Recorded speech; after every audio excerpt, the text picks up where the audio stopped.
Hey there, this is Dr. Morris again, and I want to talk to you more specifically about those traumatic injuries in the younger population. So, if you're having pain on top of your shoulder after a fall, that's the AC joint, and you may have pain if you go across your body.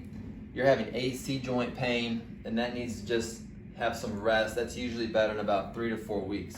If the pain's more in the front of your shoulder, you may be having bicep tendonitis, or if you reach back behind the car, you may have had a fall or a trip where your arm got extended. You could have aggravated the front of your shoulder. Also, if you're having pain when you go into this externally rotated position and you feel like your shoulder's wanting to come out of place or that feels uncomfortable, you may have subluxated the ball in the joint. You may have aggravated your anterior labrum if it didn't come out altogether. For all of those conditions, again, we want to focus on those rotator cuff bands, and we may need some more targeted therapy. You may need to get with your trainer on how to best recover and rehab for your sport.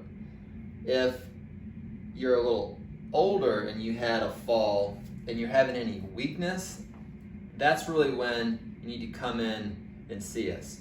We do not want to ignore weakness in the shoulder, because that could be a rotator cuff tear, and we know that small rotator cuff tears ultimately become medium, they become large, they become massive, and that can lead to arthritis.